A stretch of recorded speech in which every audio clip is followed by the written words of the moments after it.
Hello dear brothers and sisters, welcome to Good News, the Gospel of Jesus Christ. என் பேரு ஷாமினி செல்லா. இந்த வாரம் நம்ம கம் ஃபாலோ மீல Jan 27th இருந்து Feb 2nd வரைக்கும் டாக்டரின் காவலன் செஷன் 3, 4 and 5 பார்க்க போறோம். ஸோ செஷனுக்குள்ள போறதுக்கு முன்னாடி நம்ம இதோட முன்னுரை ஒன்று பார்ப்போம். பேக் ஸ்டோரி என்ன, இதோட கான்டெக்ட் என்னன்னு சொல்லிட்டு பார்ப்போம். ஸோ September 22nd 1827 ஜோசப் ஸ்மித்க்கு ப்ராஃபிட் ஏஞ்சல் மொரனை வந்துட்டு கோல்டன் பிளேட்ஸ் வந்துட்டு அவருக்கு கொடுக்குறாரு. அது கொடுத்த பிறகு நிறைய பேர் அந்த கோல்டன் பிளேட்ஸை திருட இருக்க வேண்டி, இல்லைன்னா அவர்கிட்ட இருந்து எடுக்க இருக்க வேண்டி நிறைய முயற்சிகள் நடந்துட்டு இருந்தது. அதனால ஜோசப் ஸ்மித் வந்துட்டு டிசம்பர்ல எம்மா கூட வந்துட்டு, எம்மா ஸ்மித்தோட ஊர் வந்துட்டு ஹார்மோனி, அந்த ஊருக்கு வந்துட்டு இவங்க போறாங்க. அங்க போன பிறகு இவங்க ஜோசப் ஸ்மித் என்ன பண்றாருன்னா, நம்ம லாஸ்ட் வீடியோல பார்த்தோம் இல்லையா, அவர் அந்த கேரக்டர்ஸ் எல்லாம் அதுல இருக்கிற அந்த எழுத்துக்கள் எல்லாத்தையும் ஒரு பேப்பர்ல காப்பி பண்றாரு. காப்பி பண்ண பிறகு மார்ட்டின் ஹாரிஸ் வந்துட்டு இவங்க கிட்ட அதை எடுத்துட்டு போயிட்டு, ஸ்காலர்ஸ் நிறைய படிச்சவங்க, நிறைய இந்த மாதிரி மேதாவிங்கன்பாங்க இல்லையா, அவங்க கிட்டதான் எடுத்துட்டு போயிட்டு இந்த கரெக்டாக டிரான்ஸ்லேட் பண்ணியிருக்காங்களா அப்படிலாம் பார்ப்பாரு. சர்டிஃபிகேட் அவங்க கொடுக்காம வந்துட்டாரு இல்லையா. ஸோ அதுக்கப்புறம் வந்துட்டு மார்ட்டின் ஹாரிஸ் ரொம்ப ஃபீல் பண்ணுவார், கொடுக்கலையா அப்படின்னு சொல்லி திரும்பி அவர் அங்கே வந்துடுவார். அதுக்குள்ளே வந்துட்டு ஜோசப் ஸ்மித்க்கு எம்மா ஸ்மித் ஸ்கிரைபா எழுதுறவங்களாம் வந்துட்டு ஆக்ட் பண்ணி ஜோசப் ஸ்மித் ஒரு சில பிளேட்ஸ் வந்துட்டு அவங்க டிரான்ஸ்லேட் பண்ணுவாங்க, மொழிபெயர்ப்பாங்க எம்மா ஸ்மித்தோட ஹெல்ப்போட. அவங்க மொழிபெயர்த்த பிறகு ஜூன்ல திருப்பி வந்துட்டு மார்ட்டின் அவர்கிட்ட வராரு. வந்துட்டு இங்க பாருங்க ஜோசப், உங்களுக்கு நான் தான் எல்லாம் ஃபண்டிங் பண்ணிட்டு இருக்கேன் இல்லையா, ஸோ ஃபினான்ஷியல் சப்போர்ட் பண்றேன், உங்களுக்கு ஸ்கிரைபா நான் ஒர்க் பண்றேன். ஆனா வந்துட்டு என்னோட ஒய்ஃப் என்ன சொல்றாங்கன்னா, அவங்க டைம் வேஸ்ட் பண்றேன், நான் வந்துட்டு எதுவுமே உங்களுக்கு இங்க நீங்க உங்ககிட்ட பணம் வீணா வந்துட்டு செலவழிக்கிற அப்படின்னு சொல்றாங்க. அதனால எனக்கு வந்துட்டு ஒரு ப்ரூஃப் வேணும், ஆதாரமா வேணும். நீங்க கொஞ்சம் பிளேஸ் டிரான்ஸ்லேட் பண்ணிருக்கீங்க இல்லையா, அந்த டிரான்ஸ்லேட் பண்ண பேப்பர்ஸ் வந்து என்கிட்ட கொடுங்க. என்கிட்ட கொடுத்தீங்கன்னா நான் வந்துட்டு என் ஒய்ஃப் கிட்ட காட்டிட்டு நான் வந்துட்டு எடுத்துட்டு வருவேன் அப்படின்னும் போது ஜோசப் ஸ்மித் சரி இருங்க, நான் எங்க அப்பா கிட்ட போய் சரி ஹெவன்லி ஃபாதர் கிட்ட போய் கேட்கிறேன் அப்படின்னு சொல்லுவாரு. அவர் கடவுள் கிட்ட போய் கேட்டும்போது கடவுள் இல்ல வேண்டாம்னு சொல்லுவாரு. திருப்பி அதே வந்துட்டு ஜோசப் ஸ்மித் மார்ட்டின் ஹாரிஸ்க்கு சொன்ன பிறகு மார்ட்டின் ஹாரிஸ் வந்துட்டு அப்படியா, அப்படி எப்படி இல்ல, நீங்க வந்து மறுபடியும் கேளுங்க, ஏன்னா வந்துட்டு நான் கண்டிப்பா காட்டணும், நான் வந்துட்டு உங்களுக்கு இவ்வளோ பண்றேன் அப்படி பண்றேன் ரொம்ப ப்ரெஷர் பண்ணுவாரு. சரின்னு ஒரு 2வது தடவை போய் கேட்பார். கேட்டோன்னா கடவுள் மறுபடியும் வேண்டாம் அப்படின்னு சொல்லுவார். இப்ப வந்து சொன்ன பிறகு இவர் ரொம்ப ப்ரெஷர் பண்ண ஆரம்பிப்பாரு. யோசிச்சு பாருங்க, ஜோசப் ஸ்மித் அந்த நிலைமையில இருக்கும்போது இவருக்கு வந்து 45 வயசு, ஜோசப் ஸ்மித் 22 வயசு. ஸோ இவர் தான் வந்துட்டு அவருக்கு ஒரு மென்டரா, ஒரு பேரா வந்துட்டு ஹெல்ப் பண்ணிட்டு இருக்காரு. அப்படின்னு ப்ரெஷர் பண்ணும்போது சரின்னு ஒரு 3வது தடவை கடவுள் கிட்ட போய் கேட்கும்போது கடவுள் சரி, ஆனா வந்துட்டு நீங்க என்கிட்ட உடன்படிக்கை பண்ணணும், மாட்டினும் நீ உடன்படிக்கை பண்ணீங்கன்னா நான் வந்துட்டு சரின்னு சொல்லுவேன். ஆனா உடன்படிக்கை என்னன்னா, நீங்க எடுத்துட்டு போற அந்த பேப்பர்ஸை வந்துட்டு ஒரு 5 பேர்த்துக்கிட்ட தான் காட்டணும், அது யார் யாருன்னு எனக்கு முன்னாடியே சொல்லணும். அதுக்கப்புறம் யாருக்கிட்டையும் நீங்க காட்டக்கூடாது 5 பேர்த்த தவிர அப்படின்னு சொல்லும் போது மார்ட்டின் சரின்னு சொல்லிட்டு அவர் வந்து பேர் சொல்றாரு. என்னோட ஒய்ஃப் லூசி, என்னோட அப்பா, அம்மா, என்னோட தங்கச்சி, என்னோட சிஸ்டர் அண்ட் என்னோட ஒய்ஃபோட சிஸ்டர், இந்த 5 பேர்த்துக்கு தான் நான் காட்டுவேன் அப்படின்னு சொல்லிட்டு மார்ட்டின் ஹாரிஸ் ஜூன் 14th 1828 அன்னைக்கு 116 மேனுஸ்கிரிப்ட்ஸ் வந்துட்டு அவர் எடுத்துட்டு போறாரு. இந்த 116 மேனுஸ்கிரிப்ட்ஸ் வந்துட்டு அவர் எடுத்துட்டு போறாரு. எடுத்துட்டு போன பிறகு அடுத்த நாள் வந்துட்டு எம்மா ஸ்மித் பிரெக்னெண்டா இருந்திருக்காங்க. அவங்க வந்துட்டு ஒரு பையனை பிரசவிக்கிறாங்க. ஒரு பையனை பிரசவிக்கும் போது அந்த பையனுக்கு இவங்க ஜோசப் ஸ்மித்தோட அண்ணா பேர், இறந்து போன அண்ணா பேர் ஆல்வின்னு பேர் வைக்கிறாங்க. பட் அன்பார்ச்சுனேட்லி இவங்க பையனும் இறந்து போயிடுறாங்க. அதே நாள் இறந்து போன உடனே எம்மா ஸ்மித்க்கு ரொம்ப கஷ்டமாயிட்டு அவங்க ரொம்ப உடல்நிலை சரியில்லாம போயிடுறாங்க. ஸோ அவங்க எப்படின்னா இனி இவங்க கூட இறந்துருவாங்களா அந்த அளவுக்கு வந்துட்டு எம்மா ஸ்மித்தும் உடம்பு சரியாம போயிடுவாங்க. போயின பிறகு ஜோசப் ஸ்மித் அவங்க கூடயே இருந்து அவங்களுக்கு எல்லாத்தையும் பார்த்துக்கிட்டு அவங்களுக்கு எல்லாத்தையுமே ஹெல்ப் பண்ணி அப்படி அவர் இருப்பாரு. அப்படி இருக்கும்போது ஒரு 2 வாரம் ஆயிடும். எம்மா ஸ்மித் அப்பதான் கொஞ்சம் ரிகவரி ஆயிட்டு வருவாங்க. சரியாயிட்டு வரும்போது எம்மா ஸ்மித் சொல்லுவாங்க, சரி உங்களுக்கு இன்னும் அந்த மார்ட்டின் ஹாரிஸ் கிட்ட இருந்த எந்த வார்த்தையும் வரல இல்லை, நீங்க போயிட்டு கேளுங்க, நீங்க ஊருக்கு போங்க, பல்மாரேக்கு போயிட்டு நீங்க உங்க ஊர்கிட்ட போயிட்டு மார்ட்டின் ஹாரிஸ் கிட்ட கேட்டுட்டு வாங்க அப்படின்னு சொல்லுவாங்க. ஸோ ஜோசப் ஸ்மித் யோசிப்பாரு, ஆல்ரெடி இப்போதான் பையன் இருந்து போயிருக்கான், எம்மா ஸ்மித் ரொம்ப கஷ்டத்துல உடம்பு சரியாம மன அலைச்சல்ல இருக்காங்க அப்படின்ற போது ஜோசப் யோசிப்பாரு. பட் எம்மா சொல்லுவாரு, கவலைப்படாதீங்க, என்னை பார்த்துக்கவே நீங்க ஃபேமிலி இருக்காங்க, நீங்க போயிட்டு வாங்க, நீங்க போயிட்டு வாங்க என்ன ஆச்சுன்னு பாருங்க, பிளேட்ஸை வாங்கிட்டு வாங்க அப்படின்னு சொல்லுவாங்க, அந்த மேனுஸ்கிரிப்டை வாங்கிட்டு வாங்க அப்படின்னு சொல்லுவாங்க. சரின்னு சொல்லிட்டு இவர் கிளம்பி பல்மரைக்கு போவார். ஹார்மோனி இருந்து அந்த காலத்துல டிராவல் ஃபெசிலிட்டிஸ் எல்லாம் இல்லை, ஒருவேளை 1 வாரம் இருக்கலாம், 2 வாரம் இருக்கலாம், அது எவ்வளோ நாளா எக்ஸாக்டா தெரியல. அதனால அவங்க வந்துட்டு போயிட்டு போறதுக்குள்ள நைட் ஆயிடுச்சு. ஜோசப் ஸ்மித் என்ன சொல்றாரு, சரின்னு சொல்லிட்டு அவங்களோட பிரதர் ஒருத்தவங்கள போயிட்டு மார்டின் கிட்ட சொல்லுங்க, இந்த மாதிரி நான் வந்திருக்கேன், நாளைக்கு காலையில பிரேக்ஃபாஸ்ட் சாப்பிட வர சொல்லுங்க, அப்படியே மேனுஸ்கிரிப்ட்ஸை வந்துட்டு வாங்கிட்டு வர சொல்லுங்க அப்படின்னு சொல்லிட்டு சொல்லுவாரு. சொன்ன உடனே மார்டின் ஹாரிஸ்க்கு சரின்னு சொல்லிட்டு வந்துருவாங்க. அடுத்த நாள் ஆகுது, இவங்கெல்லாம் பிரேக்ஃபாஸ்ட் வெயிட் பண்ணிட்டு இருப்பாங்க, ஜோசப் ஸ்மித் அவங்க ஃபேமிலி எல்லாருமே. மார்டின் காணோம், இன்னும் வரல. டைம் ஆயிட்டு 1 மணி நேரம் லேட் ஆகுது, 2 மணி நேரம் லேட் ஆகுது, 3 மணி நேரம், 4 மணி நேரம் லேட் ஆனாலுமே வரவே இல்லை. அதுக்கப்புறம் கடைசியா அவர் வர எப்படி ரொம்ப தயங்கிட்டு, அவரு அந்த படப்படப்பா தயங்கிட்டு அழுதுட்டு அப்படி வராரு. லூசி, ஜோசப் ஸ்மித்தோட அம்மா லூசி ஸ்மித் ஒரு புக்ல சொல்லியிருப்பாங்க, இந்த மாதிரி அவர் ரொம்ப தயங்கிட்டு கண்ணியெல்லாம் தொடச்சிட்டு போலாமா வேண்டாமா அப்படின்ற ஒரு குழப்பத்திலே அவர் வருவாரு அப்படின்னு சொல்லுவாங்க. அதே மாதிரி உள்ள உட்காருவாரு. உள்ள உட்கார்ந்த உடனே ஜோசப் ஸ்மித் எல்லாம் சாப்பிட்ட பிறகு சாப்பாடு வைப்பாங்க, பிரேக்ஃபாஸ்ட் சொல்லியிருந்தாங்க இல்லையா, வச்ச பிறகு கேட்பாங்க எங்க அந்த மேனுஸ்கிரிப்ட் சொல்லும் போது அவர் ஒரு வார்த்தை சொல்லுவாரு, I have lost my soul அப்படின்னு சொல்லுவாரு, நான் என்னோட ஆத்மாவை தொலைச்சிட்டேன் அப்படின்னு சொல்லும் போது ஜோசப் ஸ்மித் என்ன சொல்றதுன்னு தெரியாது. அவர் இன்னது மனசுக்கு தொலைச்சிட்டியா அப்படின்னு கேட்டுட்டு, நீ எவ்வளவு பெரிய பாவத்தை என் தலைமையில எடுத்துட்டு வந்திருக்க தெரியுமா மார்ட்டின் அப்படின்னு ரொம்ப என்ன சொல்றது, அதுக்கு மேல அவர் சொல்றதுக்கு வார்த்தை இல்லாம அப்படியே இருப்பாரு. ஏன்னா கடவுள் வேண்டாம் 2 தடவை சொன்னார், ஆனா இவர் கேட்காம பரவாயில்ல இவர் பெரியவர் இல்லை அப்படின்ற விஷயத்துல அவர் கொடுத்திருக்காரு. ஸோ ஜோசப் ஸ்மித் என்ன சொல்றதுன்னே தெரியாம திரும்பி எம்மா ஸ்மித் கிட்ட ஹார்மோனிக்கு வந்துருவாரு.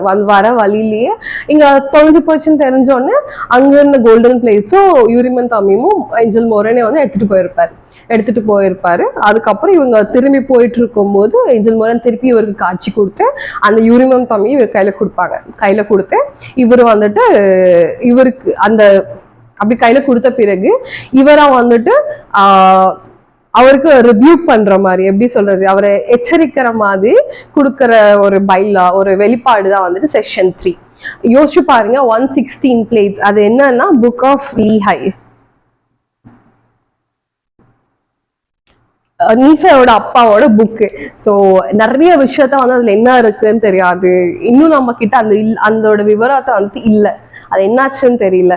ஸோ இப்படி இவ்வளோ ஒரு ப்ரீஷியஸான ஒரு வார்த்தைகளை தொலைச்சிட்டோமேன்னு சொல்லிட்டு அவர் ரொம்ப மன வருத்தத்துல ஜோசப் ஸ்மித் போயிட்டு இருப்பாரு. ஸோ அவருக்கு கொடுக்கப்பட்ட அந்த வெளிப்பாடு தான் செஷன் 3. ஸோ வாங்க நம்ம செஷன் 3க்குள்ள போலாம்.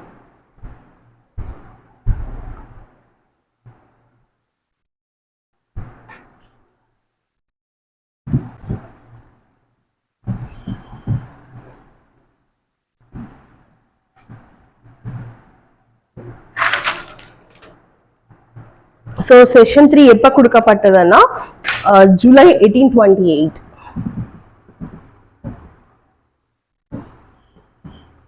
அவர் ஜூன்ல தொலைச்சிடுறாரு. ஜூலை 1828ல இவருக்கு இந்த செஷன் வெளிப்பாடா கொடுக்கப்பட்டது.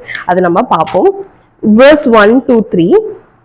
தேவனின் கிரியைகளும் திட்டங்களும் நோக்கங்களும் தடைபடுவதில்லை, அவைகள் நின்று போவதும் இல்லை. ஏனெனில் தேவன் கோணலான வழிகளில் நடப்பதில்லை, அவர் வலது பக்கமோ இடது பக்கமோ திரும்புவதும் இல்லை, தாம் சொன்னதிலிருந்து அவர் என்றும் மாறுவதும் இல்லை. ஆகவே அவரது வழிகள் நேரானவை, அவருடைய மார்க்கம் ஒரு நித்திய சுற்று. நினைவு கூறுங்கள், தடைபடுவது தேவனின் கிரியை அல்ல, ஆனால் மனுஷரின் வேலை என்பதை நினைவு கூறுங்கள். ஸோ இங்க என்ன சொல்றாங்க, இந்த 3 வசனத்துல கடவுள் எப்பவுமே அவர் சொன்ன வார்த்தைகளை அவர் கண்டிப்பா கேட்பாரு. யாருனாலையும் அவரோட வார்த்தைகளை அவரோட திட்டத்தை அவரோட ப்ராமிசஸ யாருனாலையுமே தடை பண்ண முடியாது. அண்ட் அப்படியே அப்படிதான் சொல்றேன், nothing can stop the word of God. கடவுளோட வார்த்தை எப்பவுமே நேரா இருக்கும். அண்ட் அது வந்துட்டு யாருனாலையுமே தடுக்கவே முடியாது. எவ்வளவு பெரிய ப்ராசிக்யூஷன்ஸ் வந்தாலும், எத்தனை பேர் தடுத்தாலுமே அது வந்துட்டு தடுக்க முடியாதுன்னு சொல்றாங்க. அண்ட் வேர்ஸ் 4 and 5ல ஒருவேளை அவர் வார்த்தை கேட்காம, அவர் பேச்சை கேட்காம இருந்தா என்ன ஆகும் அப்படின்னு சொல்லியிருக்காரு. Verse 4 and 5. நினைவு கூறுங்கள், ஏனெனில் ஒரு மனுஷன் அநேக வெளிப்படுத்தல்களை பெற்றிருந்தாலும், அநேக பெரும் செய்கைகளை செய்ய வல்லமை பெற்றிருந்தாலும், இன்னமும் தனது சொந்த பலத்திலே பெருமை பாராட்டி, தேவனின் ஆலோசனைகளை அற்பமாய் எண்ணி, மேலும் தனது சொந்த சிந்தனைகளின்படியும் மாம்ச விருப்பங்களின்படியும் ஆட்டுவிக்கப்பட்டால் அவன் விழவேண்டும். அவன் மேல் நீதியுள்ள தேவனின் பழிவாங்குதல் வரவேண்டும். இதோ, இந்த காரியங்கள் உன்னிடம் ஒப்படைக்கப்பட்டுள்ளன. ஆனால் உனக்கு கொடுக்கப்பட்ட கட்டளைகள் எவ்வளவு கண்டிப்பானவை! நீ அவற்றை மீறாதிருந்தால் உனக்கு கொடுக்கப்பட்ட வாக்குத்தத்தங்களையும் நினைவு கூறுவாயாக. ஸோ வேர்ஸ் 4 and 5ல என்ன சொல்றாருன்னா, இந்த மாதிரி ஒரு ஒரு மனிதனுக்கு நிறைய வெளிப்பாடு வந்து அவர் கடவுளோட வழியில நடந்து கடவுளோட வார்த்தையை வந்துட்டு அவர்கிட்ட நிறைய கிடைச்சிருக்குன்னா, அதை வந்துட்டு அவரோட வார்த்தையை கேட்காம மனுஷனோட வார்த்தைக்கு கட்டுப்பட்டு இந்த மாதிரி பண்ணும்போது கடவுளோட கோபம் வந்து நம்ம மேல இருக்கும். நான் ஜோசப் உனக்கு நான் நிறைய கட்டளைகள் கொடுத்திருந்தேன் இல்லையா, எவ்வளோ ஒரு ஸ்ட்ரிக்டான கட்டளைகளை கொடுத்திருந்தேன். ஒருவேளை நீ அதை மீறாம இருந்தா எந்த கெட்ட விஷயமும் என்னோட கோபமும் மேல வராது அப்படின்னு சொல்றாரு. அப்படின்னா கடவுள் வந்துட்டு ஏதாவது சொன்னாருன்னா அதை நம்ம வந்துட்டு கண்டிப்பா ஃபாலோ பண்ணணும். எப்ப நம்ம வந்துட்டு மனுஷங்களோட பேச்சை கேட்டு இல்லைன்னா நம்மளோட ஓன் சுய புத்தியில வந்துட்டு நம்ம டிபெண்ட் ஆகி அதை சார்ந்து நம்ம பண்ண ஆரம்பிச்சோம்னா கண்டிப்பா அது வந்துட்டு கடவுளுக்கு ஆப்போசிட் வழியில தான் போகும். அப்படி போகும்போது கடவுளோட கோபத்தை நம்ம மேல நம்மளே வந்துட்டு எடுத்துட்டு கொண்டு வர மாதிரிதான் இருக்கும். ஸோ நம்ம இப்போ வந்துட்டு ஜோசப் ஸ்மித்துக்கு கடவுள் ஜோசப் ஸ்மித்தை எப்படி கண்டிக்கிறாரு அப்படின்ற விஷயத்த பார்ப்போம். அவர் என்ன தப்பு பண்ணாரு, எப்படி கண்டிக்கிறார் கடவுள் அவரை வந்துட்டு அப்படின்னு பார்ப்போம். verse 6 and 9. 6 to 9. மேலும் இதோ, தேவனின் கட்டளைகளையும் பிரமாணங்களையும் எத்தனை தரம் மீறியிருக்கிறாய்! மனுஷர்களின் வற்புறுத்தலுக்கு இடம் கொடுத்தாய். ஏனெனில் இதோ, நீ தேவனை விட மனுஷனுக்கு பயந்திருக்க கூடாது. இருப்பினும் மனுஷர் தேவனின் ஆலோசனைகளை அற்பமாய் எண்ணி அவரது வார்த்தைகளை அசட்டை பண்ணுகிறார்கள். ஆயினும் நீ விசுவாசமாய் இருந்திருக்க வேண்டும். அவர் தனது புயத்தை நீட்டி பொல்லாங்கனின் சகல கொடிய அஸ்திரங்களுக்கும் எதிராக உன்னை ஆதரித்திருப்பார். இக்கட்டுக்காலங்கள் அனைத்திலும் அவர் உன்னோடிருந்திருப்பார். இதோ, ஜோசப், கர்த்தரின் பணியை செய்ய நீ தெரிந்து கொள்ளப்பட்டிருக்கிறாய். ஆனால் மீறுதலி நிமித்தம் நீ விழிப்புடனில்லாவிட்டால் நீ விழுந்து போவாய். ஆனால் நினைவுகூர், தேவன் இரக்கமுள்ளவர். ஸோ என்ன சொல்றாருன்னா, நீ வந்துட்டு ஜோசப் எத்தனை தடவை வந்துட்டு நீ இந்த மாதிரி என்னோட கட்டளைகளை வந்துட்டு மீறி இருக்கேன். நான் உனக்கு எவ்வளோ ஸ்ட்ரிக்டா சொல்லியிருக்கேன், இதெல்லாம் மீறக்கூடாது செய்யக்கூடாது அப்படின்னு சொல்லிட்டு நீ வந்துட்டு என்னோட கட்டளைகளை மீறி நீ மனுஷனோட சப்போர்ட் மேல ரொம்ப சார்ந்து இருக்க.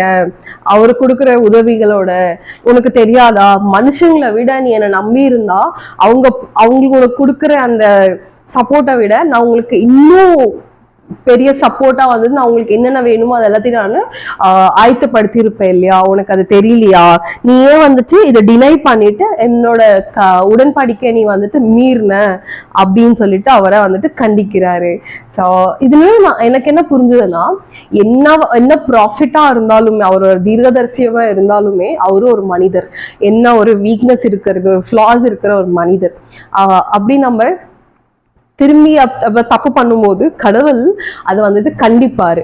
கண்டிச்சு அவர் என்ன சொல்றாருன்னு பார்ப்போம். verse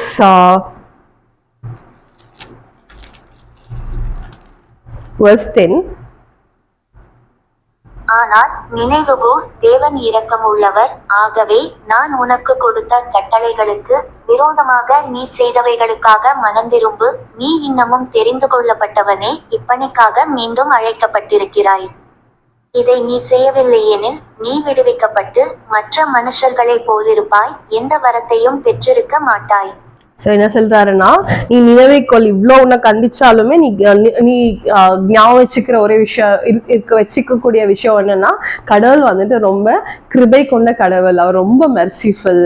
நீ வந்துட்டு உன்னோட தப்ப உணர்ந்து நீ அவர்கிட்ட மன்னிப்பு கேட்டு பாவ மன்னிப்பு கேட்டு நீ வந்துட்டு ஃபீல் பண்ணி அந்த ரிப்பெண்டன்ஸ் ப்ராசஸை வந்துட்டு நீ ஃபாலோ பண்ணீன்னா கண்டிப்பா கடவுள் ஒன்று மன்னிப்பாரு, மன்னிச்சு உங்ககிட்ட இருக்கிற அந்த கிஃப்டை வந்துட்டு எடுக்க மாட்டாருன்ற விஷயத்த வந்துட்டு அவர் இங்க தெளிவா சொல்றாரு. எவ்வளவு பெரிய விஷயம் இல்லையா? ஒரு ப்ராஃபிட் தப்பு பண்ணா கூட கடவுள் அதே தண்டனை கொடுக்குறாரு. நீ வந்துட்டு பாவ மன்னிப்பு கேளு, நீ வந்துட்டு பாவ மன்னிப்பு கேட்டு நீ உன்னோட செஞ்ச தப்ப உணர்ந்து நீ வந்துட்டு மறுபடியும் அதை செய்யாம இருக்கிற மாதிரி நீ உன்னை ஆயத்தப்படுத்திக்கோ, நான் உன்கிட்ட இருக்கிற அந்த கிஃப்டை வந்துட்டு எடுக்க மாட்டேன் அப்படின்னு சொல்லிட்டு ஜோசப் ஸ்மித்தை கண்டிக்கிறாரு. பட் அவர் அப்பதானே தப்பு பண்ணியிருக்காரு, அதனால அவருக்கு கொடுத்துக்கப்பட்ட கிஃப்ட், அந்த டிரான்ஸ்லேஷன் பண்ண கிஃப்டை வந்துட்டு கடவுள் கொஞ்ச நாளைக்கு எடுத்துட்டு அவர் என்ன சொல்றாருன்னா, அதுக்கப்புறம்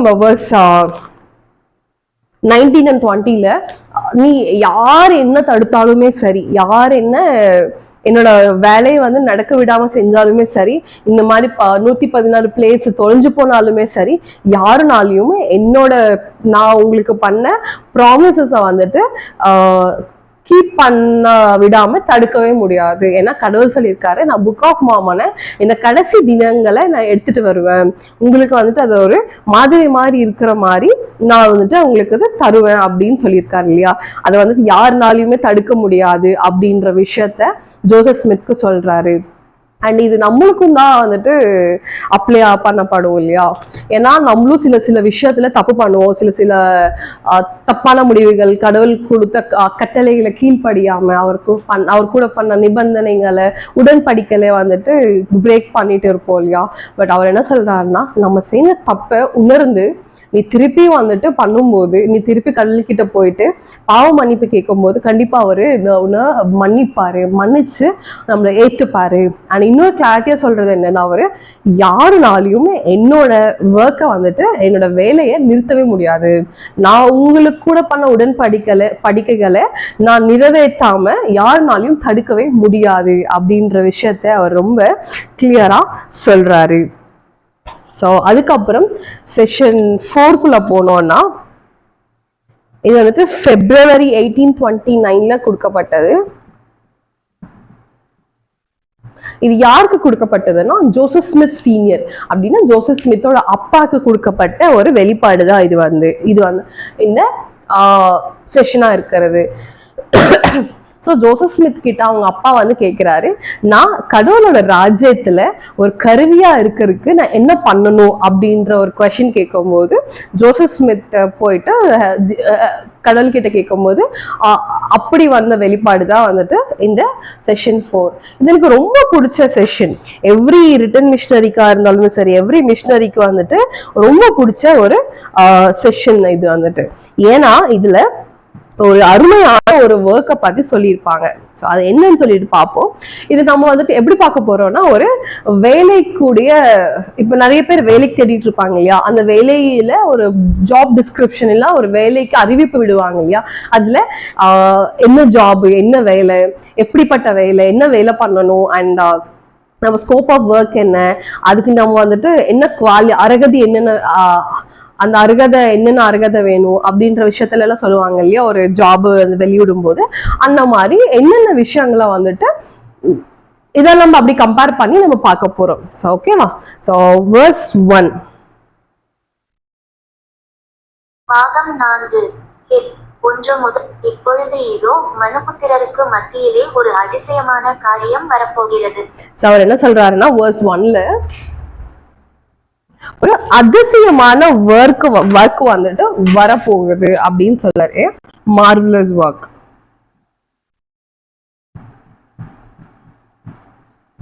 ஒரு அதிசயமான ஒர்க் வந்துட்டு வரப்போகுது. அந்த அப்படி அறிவிப்பு விடுறாங்க. Okay, second verse. இப்பொழுது இதோ மனுபுத்திரருக்கு மத்தியிலே ஒரு அதிசயமான காரியம் வரப்போகிறது. ஆகவே தேவனின் ஊழியத்தில் ஈடுபட்டிருக்கிறவர்களை கடைசி நாளிலே தேவனுக்கு குற்றமற்றவர்களாக நீங்கள் நிற்கும்படியாக நீங்கள் உங்கள் முழு இருதயத்தோடும் ஊக்கத்தோடும் மனதோடும் பலத்தோடும் அவருக்கு ஊழியம் செய்யுங்கள். ஸோ அது என்ன ஒர்க்குன்னா சர்வீஸ் டு த லார்ட், கடவுளுக்கு ஊழியம் பண்ற வேலை. அந்த ஊழியம் பண்ண வேலை எப்படி இருக்கணும் அப்படின்னு சொல்றாங்கன்னா, கடைசி காலத்துல நம்ம ரட்சிக்கணும் அப்படின்னு சொன்னா நம்ம எப்படி பண்ணணும்னா with all our heart might mind and strength, நம்மளோட முழு சக்தியோடு இதயத்தோடு முழு நம்மளோட எல்லா ஊக்கத்தோடும் நம்ம வந்துட்டு பண்ணணும். அப்படி பண்ணக்கூடிய வேலைதான் வந்துட்டு ஊழியம். இந்த ஊழியத்தை பண்ணோம்னா நம்ம வந்துட்டு கடைசி காலத்துல கடவுள் முன்னாடி எந்த ஒரு தப்பும் இல்லாம நம்ம வந்துட்டு ரொம்ப நேர்மையா நிக்கிறதுக்கு நம்மளுக்கு வந்து ஹெல்ப் பண்ணும் அப்படின்னு சொல்றாங்க. verse 3 பார்ப்போம். ஆகவே தேவனின் ஊழியத்தில் ஈடுபட்டிருக்கிறவர்களே கடைசி நாளிலே தேவனுக்கு முன்பாக ஆகவே தேவனுக்கு ஊழியம் செய்ய நீங்கள் வாஞ்சை உள்ளவர்களாயிருந்தால் பணிக்கு நீங்கள் அழைக்கப்படுகிறீர்கள். சோ இந்த மாதிரி சொல்லுவாங்க இல்லையா, இந்த மாதிரி யாரெல்லாம் இந்த ஜாப்க்கு அப்ளை பண்ணலாம் அப்படின்னு கொடுத்துருப்பாங்க, இந்த ஏஜ் கேட்டகரி, அதுக்கப்புறம் இந்த மாதிரி படிச்சவங்க, இந்த படிச்சிருந்தா இங்க அப்ளை பண்ணிருக்கலாம், டிகிரி இருந்தா அப்ளை பண்ணலாம், இந்த வயசுக்குள்ள இருந்தா அப்ளை பண்ணலாம் அப்படின்னு சொல்றாங்க இல்லையா. அப்படி இந்த ஜாப்க்கு யாரெல்லாம் அப்ளை பண்ணலாம்னா, யாருக்கெல்லாம் டிசையர் இருக்கோ அவங்க எல்லாருமே தே ஆர் கால்ட். யாருக்கெல்லாம் அந்த வாஞ்சை இருக்கோ, கடவுளோட ஊழியம் நாம் பண்ணணும் அப்படின்னு ஒரு வாஞ்சை இருக்கிற எல்லாருமே வந்துட்டு இந்த ஒர்க்குக்கு வந்துட்டு அப்ளை பண்ணலாம் அப்படின்னு சொல்றாங்க. எப்படிப்பட்ட ஒர்க்னு பார்ப்போம். ஸ்கோப் ஆஃப் ஒர்க் என்ன வந்துட்டு இந்த வேலையில நீங்க என்ன மாதிரி ஒர்க் பண்ண போறீங்க அப்படின்னு பார்ப்போம். ஆகவே தேவனுக்கு ஊழியம் செய்ய நீங்கள் வாஞ்சை இதோ வயல் இப்போதே அறுப்புக்கு விளைந்திருக்கிறது, இதோ தனது நேரத்தினால் தனது அறிவாளை நீக்குகிறவன் அழிந்து போகாமல் இருக்கும் பொருட்டு அதை அவன் சேமித்து வைத்து தனது ஆத்துமாவுக்கு கொண்டு வருகிறான். தேவனுடைய மகிமைக்கென்ற ஒரே சோ இங்க என்ன சொல்றாங்கன்னா, field is white already to harvest. நம்ம வந்துட்டு இவரு சொல்றது யாருக்கு? ஜோசப் ஸ்மித் அவங்க அப்பாக்கு தானே இந்த மாதிரி ஒரு வெளிப்பாடு கொடுக்குறாரு. அவர் ஒரு ஃபார்மர், அவரோட விவசாயி. அந்த விவசாயத்தை பண்ற ஒரு எக்ஸாம்பிள் தான் இவர் கொடுத்துருக்காரு. என்ன சொல்றாருன்னா, ஆல்ரெடி வயல் வந்துட்டு அறுவடைக்கு ரெடியா இருக்கு, நீங்க வந்துட்டு இந்த வாஞ்சையோடு வந்து இந்த அறுவடை பண்ணா போதும். இந்த அறுவடை பண்ணி இதை வந்துட்டு எல்லாத்தையும் சேர்த்து வச்சு ஹார்வெஸ்ட் பண்ணும்போது கடவுள் கிட்ட எடுத்துட்டு போனா போதும், வேற எந்த இதுவும் பண்ண வேண்டாம். நீங்க ஆட்களை தேடி நீங்க வந்துட்டு ரொம்ப முயற்சி கூட பண்ண வேண்டாம், ஆல்ரெடி அறுவடைக்கு அந்த வயல் வந்து ரெடியா இருக்கு அப்படின்ற விஷயத்த வந்துட்டு சொல்றாங்க. சோ நெக்ஸ்ட் இது நம்ம இது பண்றதுக்கு குவாலிஃபிகேஷன் வேணும் இல்லையா. என்ன குவாலிஃபிகேஷன் பார்ப்போம். தேவனுடைய மகிமைக்கென்ற ஒரே நோக்கத்துடன் விசுவாசம், நம்பிக்கை, தயாளம், அன்பை இவைகள் பணிந்து அவர் விசுவாசம், நற்குணம், அறிவு, இச்சையடக்கம், பொறுமை, சகோதர பாசம், தேவதன்மை, தயாளம், தாழ்மை, ஜாக்கிரதை இவைகளை நினைவு கூறுங்கள். திறக்கப்படும். சோ என்ன சொல்றாங்கன்னா, இதுல எதெல்லாம் நம்மள குவாலிஃபை பண்ணும் அப்படின்னா,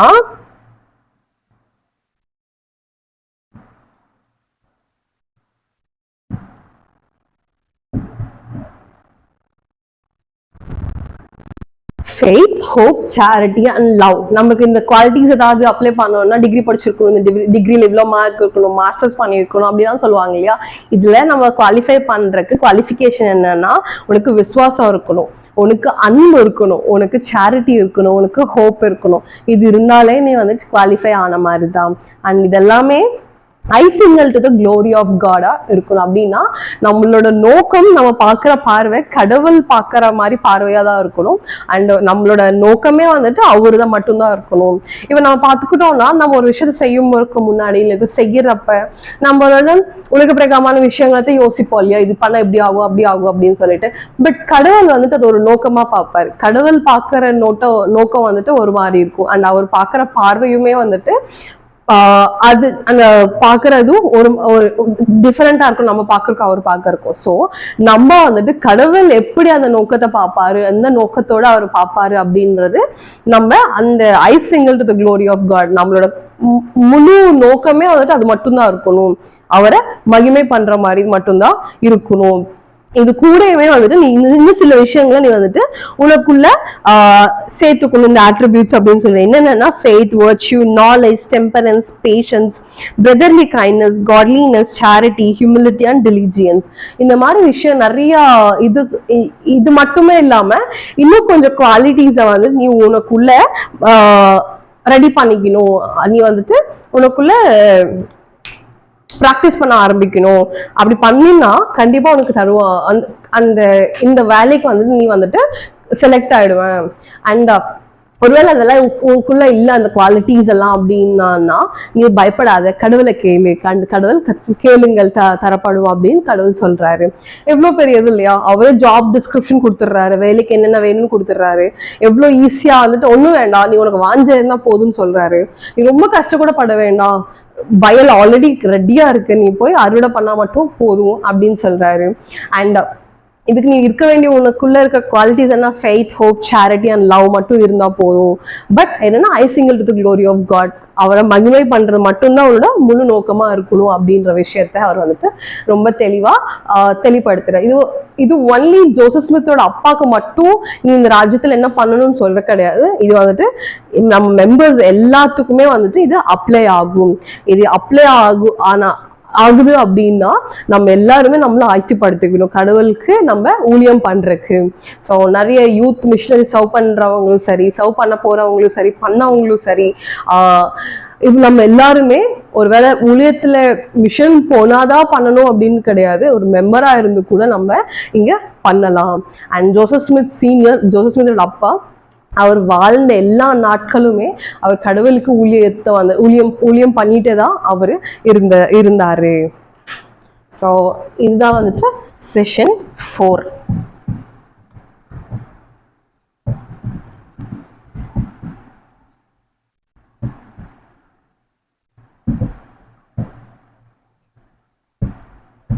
இப்ப நம்ம செஷன் 5 பார்ப்போம். ஸோ செஷன் 5 எப்போ கொடுக்கப்பட்டதுன்னா மார்ச் 1829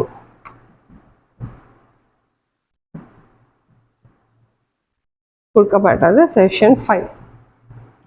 இது இன்னும் இன்ட்ரெஸ்டிங்கா இருக்கும். ஏன் இன்ட்ரெஸ்டிங்கா இருக்கும் அப்படின்னு சொல்றேன்னா, இங்க மறுபடியும் மார்ட்டின் ஹாரிஸ் வராரு. எப்படி வராருன்னா, மார்ட்டின் ஹாரிஸோட ஒய்ஃப் இருக்காங்கல்ல, லூசி ஹாரிஸ், அவங்க என்ன பண்றாங்க, ஜோசப் ஸ்மித் மேல ஒரு புகார் வந்துட்டு கோர்ட்ல வைக்கிறாங்க. என்ன புகார் வைக்கிறாங்கன்னா, இந்த மாதிரி ஜோசப் ஸ்மித் எல்லாத்துக்கிட்டையும் பணம் வாங்கி ஏமாத்துறாரு.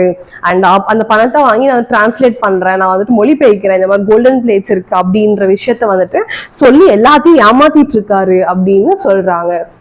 அப்படி சொல்லும்போது லூசி ஸ்மித் இந்த மாதிரி ஒரு புகார் வந்துட்டு வைக்கிறாங்க. வச்ச பிறகு மார்ட்டின் ஹாரிஸ் வந்துட்டு மறுபடியும் ரொம்ப நாள் கழிச்சு, அவர் அப்ப மீட் பண்ணது இல்லையா, ஜூலை 1828 மீட் பண்ணது இல்லையா, அவர் திரும்பி வராரு. திரும்பி வந்த பிறகு ஜோசப் ஸ்மித்க்கு சொல்றாரு. ஜோசப் ஸ்மித் கிட்ட போய் கேட்கிறாரு, ஜோசப் இந்த மாதிரி என்னோட ஒய்ஃப் வந்துட்டு இந்த மாதிரி புகார் வச்சிருக்காங்க உங்க மேல, எனக்கு ப்ரூஃப் காட்டுங்க, நீங்க எங்க கோல்டன் பிளேஸ் காட்டினீங்கன்னா நான் நம்புறேன் அப்படின்னு சொல்றாரு. ஒருவேளை நான் அந்த இடத்துல இருந்தா கண்டிப்பா போய் காட்ட மாட்டேன், திட்டி அனுப்பிச்சிருப்பேன் இல்லையா. ஆல்ரெடி உன்னாலதான் அந்த 116 பிளேட்ஸ் தொலைஞ்சு போயிடுச்சு, இப்ப மறுபடியும் வந்து கோல்டன் பிளேட்ஸ் கேட்கிறியான்னு சொல்லி திட்டி அனுப்பிச்சிருப்பேன். பட் ஜோசப் ஸ்மித் ரொம்ப பொறுமையா, சரி நான் கடவுள் கிட்ட கேட்கிறேன் அப்படின்னு சொல்லிட்டு கேட்க போகும்போது கடவுள் வந்துட்டு இவருக்கு ஒரு வெளிப்பாடு கொடுப்பாரு. அந்த வெளிப்பாடு தான் இந்த செக்ஷன் 5. இவர் வந்துட்டு மார்ட்டின் கேட்ட கேள்விக்கு வெளிப்பாடு கேட்க போவாரு. ஆனா வந்துட்டு கடவுள் என்ன பண்ணுவாருன்னா, ஜோசப் ஸ்மித்க்கு மார்ட்டின் ஹாரிஸ்க்கும் சேர்ந்துமே இந்த வெளிப்பாடு கொடுப்பாரு. அந்த வெளிப்பாடு என்னன்னு சொல்லிட்டு பார்ப்போம்.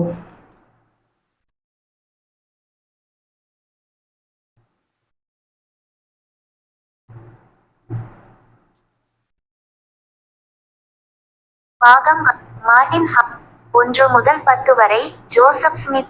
இதோ எனது இதோ நான் உனக்கு கட்டளை தகடுகளை மொழி பூமியின் குடிகள் ஏனெனில் இதோ அவர்கள் எனது வார்த்தைகளை நம்பவில்லையெனில் எனது ஊழியக்காரனாகிய ஜோசப் நான் உன்னிடம் ஒப்படைத்த இந்த காரியங்கள் அனைத்தையும் அவர்களுக்கு நீ காண்பிப்பது சாத்தியமானாலும் அவர்கள் உன்னையும் நம்ப மாட்டார்கள். ஸோ என்ன சொல்றாருன்னா, இந்த மாதிரி மார்டின் ஹாரிஸ் பிளேட்ஸை காட்டுங்க, நான் வந்துட்டு அந்த புகார் எடுக்கணும் இல்லையா, நான் நம்பணும் இல்லை அப்படின்னு சொல்லும்போது கடவுள் என்ன சொல்றாருன்னா, பாரு ஜோசப், அவங்க என்னோட வார்த்தைகளே அவங்க நம்பலைன்னா உன்னோட வார்த்தைகளை எப்படி நம்புவாங்க? நீ வந்துட்டு இந்த கோல்டன் பிளேட்ஸை காட்சியாக்கு வச்சாலுமே சரி நிறைய பேர் நம்பவே மாட்டாங்க. ஏன்னா நம்பிக்கைன்றது விசுவாசம் மூலியமா தான் வரணும் தவிர இந்த மாதிரி ப்ரூஃபோட எவிடன்சஸோட வர்றது விசுவாசம் கிடையாது. ஸோ நான் சொன்னதை அவங்க கேட்காதப்ப நம்பாதப்ப நீ காட்டினாலும் நீ விசுவாசம் நீ விசுவாசமா அதை வச்சாலுமே யாருமே கேட்கவே மாட்டாங்க, நம்பவே மாட்டாங்க அப்படின்ற விஷயத்த இவர் ரொம்ப தெளிவா சொல்றேன். இது ரொம்ப பிடிச்சது. கடவுள் ரொம்ப கிளாரியா சொல்றேன், இங்க பாரு, பிளேட்ஸை கொடுத்தாலுமே யாருமே நம்ப மாட்டாங்க. அன்டில் அன்லெஸ் அவங்கவுங்க விசுவாசத்தோடு அவங்க வந்துட்டு நம்புனா தவிர அவங்க இதை நம்பவே மாட்டாங்க அப்படின்ற விஷயத்த அவரு சொல்றாரு. அதுக்கப்புறம் verse 10 என்ன சொல்றாருன்னு பார்ப்போம். இதோ அவர்கள் அவநம்பிக்கையில் இதோ ஆனால் இந்த சந்ததி உன் மூலமாக எனது வார்த்தையை பெறும். அவர் என்ன சொல்றாருன்னா, உன்னோட மூலியமா நீ இந்த சந்ததியானா இந்த உலகத்துல இருக்கவங்க எல்லாருமே உன்னோட மூலியமா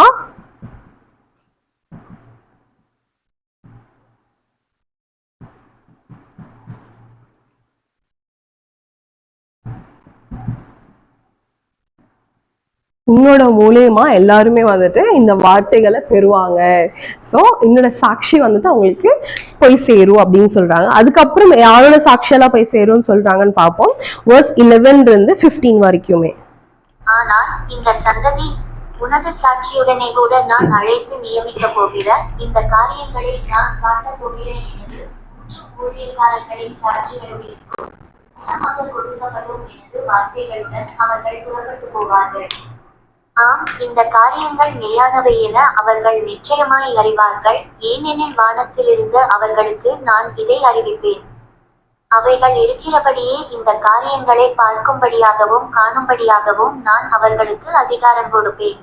சந்திரனை போல தெளிவும் சூரியனைப் போல அழகும் கொடிகள் உடைய படையைப் போல பயங்கரமாயும் வனாந்தரத்திலிருந்து எழுந்து வருகிற எனது சபையின் இந்த ஆரம்ப காலத்தில் இந்த சந்ததியருக்கு மத்தியில் இதே சாட்சியை பெற இந்த வல்லமையை நான் வேறொருவருக்கும் கொடுக்க மாட்டேன். சார் என்ன சொல்றாருன்னா, ஃபர்ஸ்ட் உன்னோட சாட்சியும் உன் கூடயே சேர்ந்து இன்னொரு 3 பேர்த்துக்குமே இந்த வல்லமை கூடிய இந்த பிளேட்ஸையும் நான் இந்த சாட்சி எல்லாத்தையும் அவங்களுக்கும் கொடுப்பேன். ஸோ அவங்க மூலயமா நிறைய பேர்த்துக்கு இந்த டெஸ்டிமோனி வந்துட்டு போய் சேரும் அப்படின்னு சொல்றாங்க. ஸோ நம்மளுக்கு புக் ஆஃப் மோர்மன்ல ஜோசப் ஸ்மித்தும் 3 விட்னஸஸும் டெஸ்டிமோனி கொடுத்துருப்பாங்க இல்லையா, அவர் அதான் சொல்றாரு, நான் என்னோட வார்த்தையை நம்பல, சரி உன் வார்த்தையை உன்னி சாட்சி கூட உன் கூட 3 பேர்த்துக்கும் நான் கொடுக்குறேன். இது தவிர நான் யாருக்குமே இந்த மகிமை கொண்ட இந்த பிளேட்ஸ் எல்லாத்தையும் நான் காட்ட மாட்டேன் அப்படின்னு சொல்றாரு. சோ verse 16 என்ன சொல்றாருன்னு பார்ப்போம். சந்திரனை போல தெளி எனது வார்த்தையை பற்றிய 3 சாட்சிகள் இதோ எனது வார்த்தைகளை நம்புகிறவர்களுக்கு என் ஆவியினால் வெளிப்படுத்தி அவர்களை சந்திப்பேன். தண்ணீரினாலும் ஆவியினாலும் அவர்கள் என்னில் பிறப்பார்கள். இன்னமும் நீ நியமிக்கப்படவில்லை என்பதால் இன்னும் கொஞ்ச காலம் நீ காத்திருக்க வேண்டும். சோ இது என்ன சொல்றாருன்னா, இந்த மாதிரி என் வார்த்தைகளை நம்புறவங்க எல்லாருமே உன்னோட வார்த்தைகளையுமே 3 விட்னஸஸ் வார்த்தைகளையும் நம்புவாங்க. நம்பி அவங்க விசுவாசத்தோடு என்கிட்ட வந்துட்டு பேப்டிசம் பெறுவாங்க. அந்த பேப்டிசம் பெறும்போது நான் அவங்களுக்கு என்னோட சாட்சியான என்னோட ஹோலி கோஸ்ட்டை வந்துட்டு அவங்களுக்கு நான் தருவேன் அப்படின்ற விஷயத்த சொல்றாரு. ஸோ எவ்ரி மெம்பர் ஒரு மெம்பர் நம்ம சர்ச்ல அந்த வார்த்தைகளை நம்பி ஜோசப் ஸ்மித்தோட சாட்சியத்தை பெற்று நம்ம வந்த பிறகுதான் நம்ம எல்லாருமே பேப்டிசம் எடுத்திருப்போம் நம்ம சர்ச்ல இல்லையா. அவர் அதான் சொல்றாரு, யாரார் நம்பி வராங்களோ அவங்களுக்கு எல்லாத்துக்குமே நான் பேப்டிசமும் ஹோலி கோஸ்டும் தருவேன் அப்படின்னு சொல்றாரு. அதுக்கப்புறம் ஜோசப் ஸ்மித்துக்கு அண்ட் மார்டின் ஹாரிஸ்க்கு ஒரு கவுன்சில் தராரு. என்ன கவுன்சில்னு பார்ப்போம். verse 21 and verse 22. And now I command you, my servant Joseph, to repent and walk more uprightly before me, and to yield to the persecutions of men no more, and that you may be firm in keeping the commandments wherewith I have commanded you. And if you do this, behold, I grant unto you eternal life, even if you should be slain. என்ன சொல்றாருன்னா, நீ வந்துட்டு இனிமேல் எதையுமே வந்துட்டு பயப்படாத. எத்தனை பேர் உன்னை வந்துட்டு தப்பு, உன்னை வந்துட்டு உன்கிட்ட திருட பார்த்தாலுமே சரி, உன்னை தப்புன்னு சொல்லி உன்னை எதிர்த்தாலுமே சரி, எதுக்குமே நீ பயப்படாத, நான் உன் கூட இருப்பேன். நீ வந்துட்டு உங்களை கண்டுக்காத. நீ உன்னோட ஒர்க்கையும் என்னோட கட்டளைகளையும் வந்துட்டு நீ கீழ்பட்டு நடந்தா போதும். நான் வந்துட்டு உனக்கு நித்திய வாழ்வு தருவேன். நித்திய வாழ்வு தந்து ஒருவேளை உன்னை வந்து கொன்னாலுமே சரி, உனக்கு நித்திய வாழ்வுன்றது கண்டிப்பாக நான் வந்து உங்களுக்கு தருவேன் அப்படின்னு ஜோசப் ஸ்மித்க்கு கவுன்சில் கொடுக்குறாரு. இப்ப மார்ட்டின் ஹாரிஸ்க்கு என்ன கவுன்சில் கொடுக்குறாருன்னு பார்ப்போம். verse 24, 28 and 29. Behold, I say unto him, he exalt himself and does not humble himself sufficiently before me, but if he will bow down before me and humble himself in mighty prayer and faith, in the sincerity of his heart, then will I grant unto him a view of the things which he desires to see. And now, except he humble himself and acknowledge unto me the things that he has done which are wrong, and covenant with me that he will keep my commandments and exercise faith in me, behold, I say unto him, he shall have no such views, for I will grant unto him no views of things of which I have spoken. So Martin ஹாரிஸ்க்கு என்ன சொல்றாருன்னா, Martin ஹாரிஸ்க்கும் சொல்லு, அவர் வந்துட்டு அவர் செஞ்ச தப்ப உணர்ந்து அவர் வந்துட்டு அவர் தாழ்மையா முன்னாடி வந்து ஏத்துக்கிட்டு எப்ப என்னோட கட்டளைகளை ஃபாலோ பண்ண ஆரம்பிக்கிறாரோ, அண்ட் அதை வந்து என் கூட உடன்படிக்கை பண்ணி அதை பிரேக் பண்ணாம இருக்காரோ, அப்ப வந்துட்டு அவருக்கு நான் இந்த விஷயங்களை வந்துட்டு காட்டி அவருக்கு நான் வந்துட்டு பிளஸ் பண்ணுவேன். அவர் என்னென்ன பார்க்கணும்னு நினைச்சாரோ அந்த விஷயங்கள் அவங்களுக்கு பாக்குற மாதிரி நான் பிளஸ் பண்ணுவேன் அப்படின்னு சொல்றாரு. இன்னொரு விஷயமும் சொல்றாரு என்னன்னா, and if this be the case, I command you, my servant Joseph, that you shall say unto him that he shall no more not trouble me or any more concerning this matter. அப்படின்னா நீ இனிமேல் வந்துட்டு சொல்லிடு அவருக்கு, Martin ஹாரிஸ்க்கு, இனிமேல் என்கிட்டயும் சரி உன்கிட்டயும் சரி வந்து எனக்கு பிளேட்ஸை காட்டுங்க, எனக்கு வந்து ப்ரூஃப் வேணும் அப்படின்ற விஷயங்களை கேட்க வேண்டாம் அப்படின்னு சொல்றாரு. ஸோ அவர் எவ்வளோ ரொம்ப மெர்சிஃபுல்லா இருக்காரு இல்லையா. அவர் வந்துட்டு நீ தப்பு பண்ணியிருக்க, சரி பரவாயில்ல, மார்ட்டின் ஹாரிஸையும் அவர் ஏத்து நீ வந்துட்டு ரிப்பெண்ட் ஆகு, நீ பாவ மன்னிப்பு கேட்டு ரிப்பெண்ட் ஆகி நீ என்கிட்ட வந்து மறுபடியும் நீ வந்துட்டு என்னை ஏத்துக்கிட்டு என் கூட உடன்படிக்கைலாம் பண்ணேன்னா உன்னை நான் மன்னிப்பேன் அப்படின்னு சொல்றாரு. ஸோ அவர் ப்ராமிஸ் பண்ண மாதிரி இந்த 3 விட்னஸ்ல மார்ட்டின் ஹாரிஸும் ஒருத்தர்னால 116 பிளேட்டு தொலைஞ்சு போயிடுச்சு. கடவுளோட சுவிசேஷம் இருக்கிற பிளேட்ஸ் தொலைஞ்சு போயிடுச்சு. அவர் தான் காரணம் அதுக்கு. ஆனா கூட அவர் வந்துட்டு அவரை எவ்வளோ ஒரு மர்சிஃபுல்லா இருந்து அவருக்கு திரும்பியும் அதெல்லாம் காட்டி அவர் மறுபடியும் அவருக்கு ஸ்கிரைபா வந்துட்டு இருக்கிறதுக்கு அவரு பிளஸ் பண்ணியிருக்காரு இல்லையா. அது எவ்வளோ பெரிய விஷயம் இல்லையா. அதுதான் வந்துட்டு எனக்கு ரொம்ப பிடிச்சது. கடவுள் எப்பவுமே நம்மளுக்கு ரொம்ப கிருபையா இருப்பாரு, ரொம்ப மர்சிஃபுல்லா இருப்பாரு. அண்ட் இவ யாவையும் உண்மைன்னு எனக்கு தெரியும். ஸோ அதுக்கப்புறம் என்னாச்சு, எப்படி அவங்க வந்துட்டு இதை டிரான்ஸ்லேட் பண்ணாங்க, அதுக்கப்புறம் யார் வந்தாங்கன்ற விஷயத்துல எல்லாத்தையுமே அடுத்த கிளாஸ்ல நம்ம பார்ப்போம். அண்ட் எனக்கு தெரியும் நான் அவங்க கூட ஷேர் பண்ணது எல்லாத்தையுமே உண்மை என்று. கடவுளோட ஒர்க்கு யாருனாலையுமே நிறுத்தவே முடியாது. அவர் ஒருவேளை நிறுத்துறதுக்கு ட்ரை பண்ணாங்கன்னா அவங்களோட ஒர்க்கை தான் அவங்க நிறுத்திட்டு இருக்காங்க. அண்ட் கடவுள் நம்மளுக்கு கொடுக்கப்பட்ட பிளெஸ்ஸிங்ஸ் வந்துட்டு அண்ட் ப்ராமிசஸை வந்துட்டு யாரும் எடுக்கவும் முடியாது. அதை வந்துட்டு அவர் கண்டிப்பா நிறைவேற்றுவாரு. அண்ட் நம்ம வந்துட்டு அவரோட ராஜ்யத்துல ஒர்க் பண்ணணும், அவரோட கிங்டம் இங்க வந்துட்டு பில்ட் பண்ணணும் அப்படின்னு நினைச்சோம்னா அவருக்கு நம்ம ஊழியம் பண்ணலாம். அந்த ஊழியம் பண்ணும்போது நம்மளுக்கு டிசைர் மட்டுமே இருந்தா போதும். நம்ம ஏதோ பெரிய பெரிய படிப்பு படிச்சிருக்கணும், நிறைய பைபிள் ஃபுல்லா தெரிஞ்சிருக்கணும், எல்லாம் முன்னாடி ஃபர்ஸ்ட் பேஜ் லாஸ்ட் பேஜ் மனப்பாடம் பண்ணணும் அப்படின்னு எதுவுமே கிடையாது. நம்மளுக்கு அந்த வாஞ்சை இருந்தா மட்டுமே போதும். கடவுள் நம்மளை வந்துட்டு இந்த அவரோட ராஜ்யத்தில் ஒர்க் பண்ணுறதுக்கு நம்மளை அக்செப்ட் பண்ணுறாரு. அண்ட் அவர் வந்து ரொம்ப மர்சிஃபுல்லாக இருக்கிறனால தான் நம்மளுக்கு இந்த கடைசி காலத்தில் நம்மளுக்கு இந்த புக் ஆஃப் மோர்மன் நம்மளுக்கு ஒரு வழிகாட்டியாக நம்ம லைஃப்பில் அவர் கொடுத்துருக்காரு. அண்ட் இவையாவையும் உண்மை என்று இயேசு கிறிஸ்து நாமத்தில் ஷேர் பண்ணிக்கிறேன். ஆமென். அண்ட் இது நான் ஷேர் பண்ணது எல்லாமே எனக்கு என்ன புரிஞ்சது, நான் என்ன கற்றுக்கிட்டேன், இந்த மாதிரி விஷயங்களை தான் வந்து நான் உங்ககிட்ட நான் ஷேர் பண்ணுறேன். அண்ட் உங்களுக்கு ஏதாவது கொஸ்டின்ஸ் இருந்து சஜஷன்ஸ் இருந்தால் நீங்கள் கமெண்ட் பாக்ஸில் போஸ்ட் பண்ணலாம். தேங்க்யூ.